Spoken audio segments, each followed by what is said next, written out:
제42장.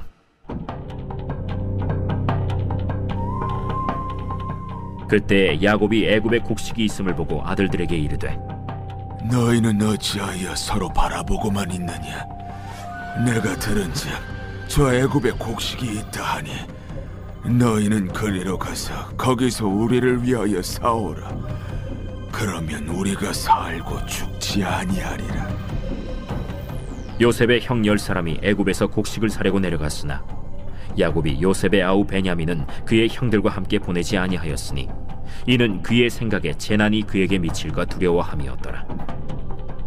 이스라엘의 아들들이 양식 사러 간 자 중에 있으니 가나안 땅에 기근이 있음이라. 때에 요셉이 나라의 총리로서 그 땅 모든 백성에게 곡식을 팔더니 요셉의 형들이 와서 그 앞에서 땅에 엎드려 절하매, 요셉이 보고 형들인 줄을 아나 모르는 체하고 엄한 소리로 그들에게 말하여 이르되, 너희가 어디서 왔느냐? 곡물을 사려고 가나안에서 왔나이다. 요셉은 그의 형들을 알아보았으나 그들은 요셉을 알아보지 못하더라. 요셉이 그들에게 대하여 꾼 꿈을 생각하고 그들에게 이르되, 너희는 정탐꾼들이라. 이 나라의 틈을 엿보려고 왔느니라. 내 주여, 아니니이다. 당신의 종들은 곡물을 사러 왔나이다. 우리는 다 한 사람의 아들들로서 확실한 자들이니 당신의 종들은 정탐꾼이 아니니이다. 아니라 너희가 이 나라의 틈을 엿보러 왔느니라. 당신의 종 우리들은 12형제로서 가나안 땅 한 사람의 아들들이라. 막내 아들은 오늘 아버지와 함께 있고 또 하나는 없어졌나이다. 내가 너희에게 이르기를 너희는 정탐꾼들이라 한 말이 이것이니라. 너희는 이같이 하여 너희 진실함을 증명할 것이라. 바로의 생명으로 맹세하노니 너희 막내 아우가 여기 오지 아니하면 너희가 여기서 나가지 못하리라. 너희 중 하나를 보내어 너희 아우를 데려오게 하고 너희는 갇혀 있으라. 내가 너희의 말을 시험하여 너희 중에 진실이 있는지 보리라.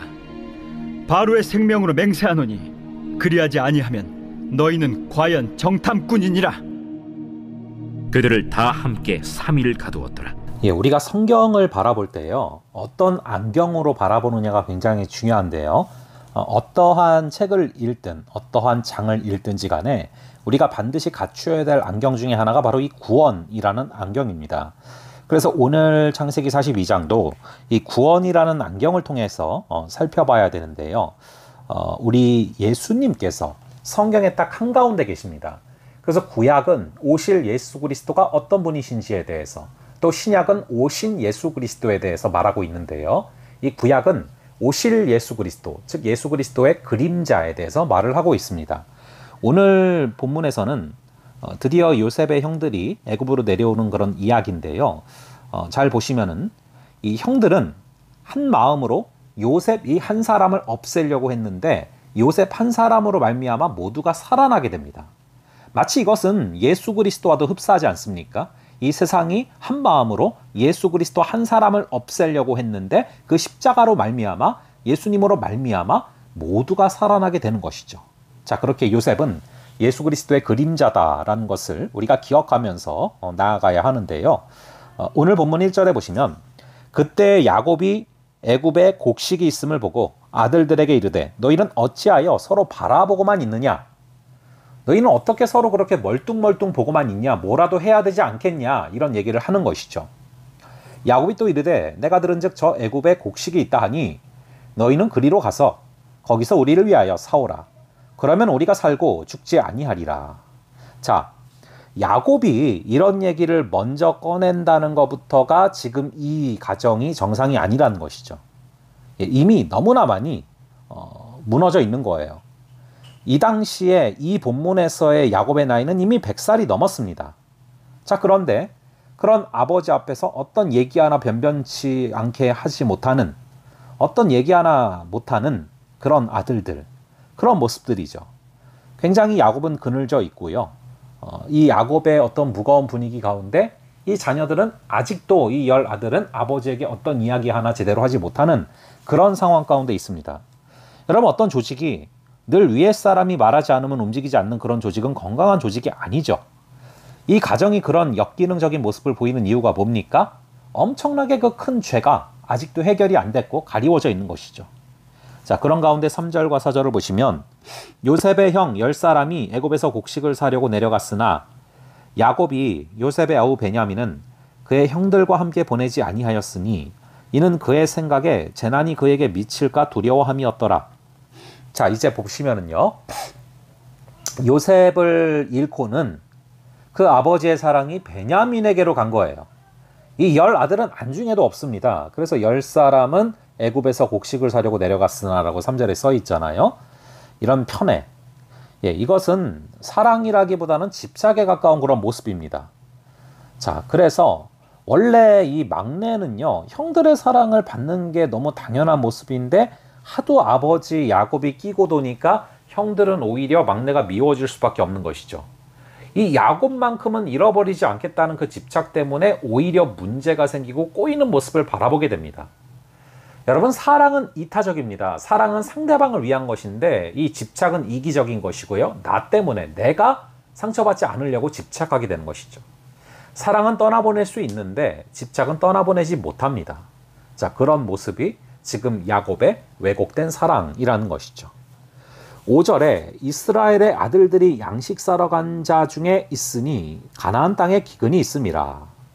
자, 야곱은 이스라엘로 이름이 바뀌었습니다. 그래서 이스라엘이라고 명할 때는 구원의 이름, 즉 구원사적인 사건이 이루어지고 있음을 암시하는 것입니다. 거꾸로 야곱을 얘기할 때는 그냥 개인사의 어떤 의미로 기록될 때가 많죠.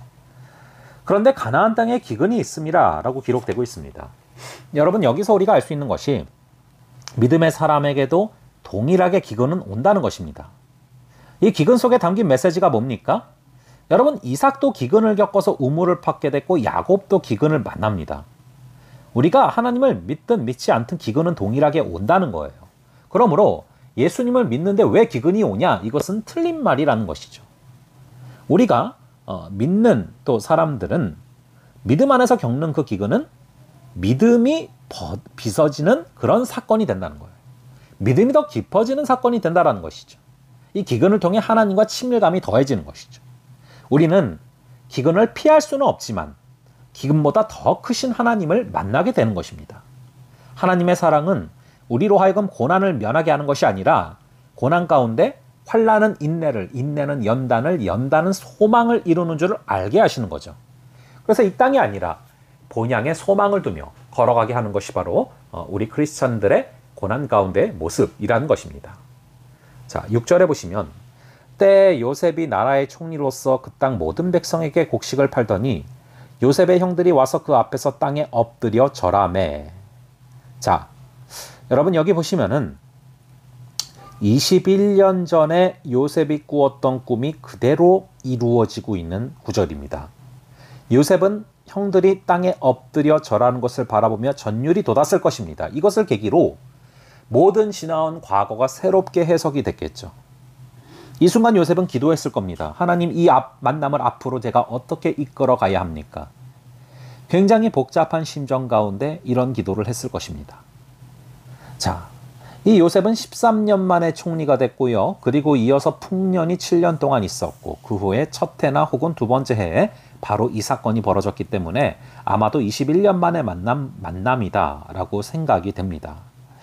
그런 가운데 7절에 보시면은 요셉이 보고 형들인 줄을 아나 모르는 체하고 엄한 소리로 그들에게 말하여 이르되 너희가 어디서 왔느냐?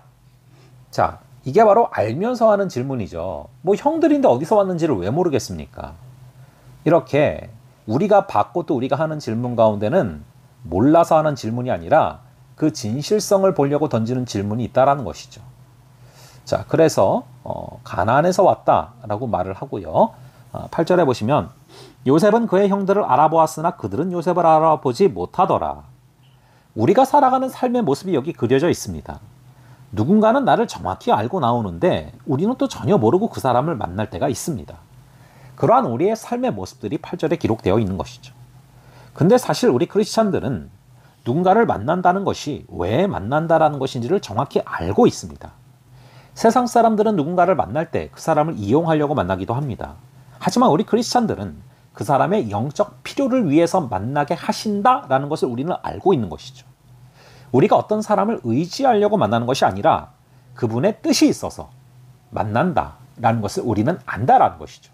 그러므로 우리가 누군가를 만나게 될 때 그 사람을 바라보는 것이 아니라 그 사람 가운데 역사하시는 하나님, 그 사람과의 만남을 주도하고 주관하시는 하나님의 손을 바라봐야 된다는 것입니다.